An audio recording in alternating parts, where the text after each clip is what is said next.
You're looking live at MetLife Stadium as the New York Jets exit the field victorious. A 2017 victory over the Buffalo Bills.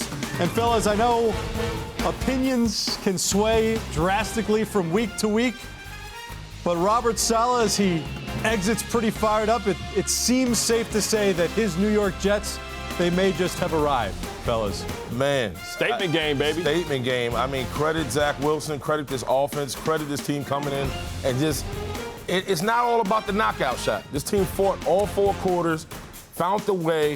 It was ups, there was downs. They stayed alive, man. Credit the New York Jets. Big win. I mean, you talk about a statement win, the best team in football right now. They just went toe-to-toe with Josh Allen. And listen, it wasn't pretty. And it's not about the numbers and what you threw for. You did what you're supposed to do. You took care of the football, and Zach Wilson looked like a much more improved, controlled quarterback. Managing the game, managing the situation, and the expectations can be high. We can win a division. I mean, a signature win for Robert Saleh, right? You come off of a season, a debut season as a head coach where your defense is bottom in the league in multiple categories, and you draw a lot of criticism for that. But he said it last year that the reps for those young players that had to stick it out and tough it out, you're seeing those reps transition to production this year along with the rookie class. And the defense, the defensive game plan, the production. Jermaine Johnson had a couple of big plays today. We know all about Sauce Gardner and DJ Reed. Zach Wilson played within the offense. This was the signature win for Robert Saleh's young coaching career in New York. No doubt. And with that, we officially welcome you to Jets Postgame Live. I'm Steve Gelbs alongside Bart Scott, Willie Colon, and Connor Rogers. And, there are so many things and so many aspects of this game that we will get into. Obviously, so much of the talk this week and the questions about the future of the franchise were about Zach Wilson and talk about a bounce back in a huge way. This was exactly the type of performance that we have been shouting about, that everybody has been so frustrated that they weren't seeing out of Zach Wilson, because he's clearly capable of doing that.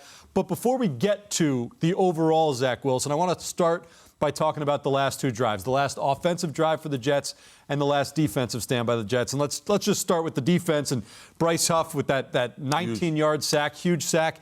This defense against the Bills team that is a powerhouse offensively held them to just 17 points, the lowest point total of the season, and it was a little bit of a bow put on top there with that final stand. I mean, what a difference a year makes, right? You talk about last year, even if they weren't 31st, they were 32nd in defense in the NFL. And, point of emphasis was getting tougher, getting guys that were tougher, good high-character guys, and going out in the draft and getting the lockdown corner, but then going in free agency and getting a guy like DJ Reed that a lot of people didn't really know about. But, I mean, you see his ball skills, you see his toughness, and I think they're paying big dividends. You talk about, you can say whatever you want to make, whatever excuse you want to make for Buffalo on the defensive side of the ball. They didn't have their two top safeties. They were pretty healthy on the offensive side of the ball with Hines, somebody that they just recently acquired. So they had their full onslaught. Knox was there. Gabe Davis was there. Diggs was there. And they went toe-to-toe. And listen, it wasn't always pretty. I mean, you talk about Josh Allen. He's a handful. Able to get out of the pocket, really hurt the Jets early on with some signature checks and some looks that they like.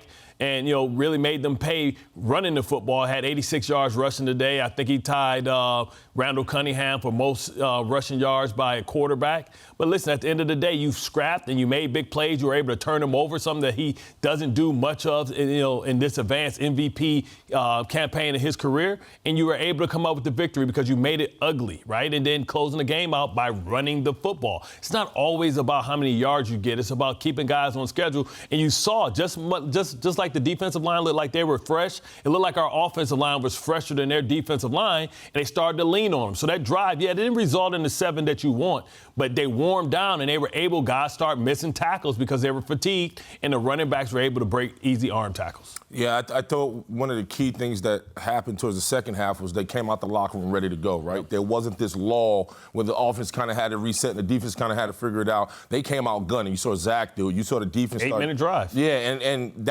that's called growing up in front of your eyes, right? Because a long time with a young team, it's easy to get caught up in like, well, we're up or we're down. We'll figure out somebody make a play. It'll just happen. No, you got to respond in the third quarter, and they did that coming out of halftime. And that's a credit to Robert Saleh. You're telling this team, like, hey, man, we're in this, right? Don't get down on yourselves. Don't wait for Garrett Wilson to make a big play. Don't magically wish something to happen. You got to will. They willed themselves to win this game, and that's why I'm with Connor. This is probably one of the biggest games in Saleh's career.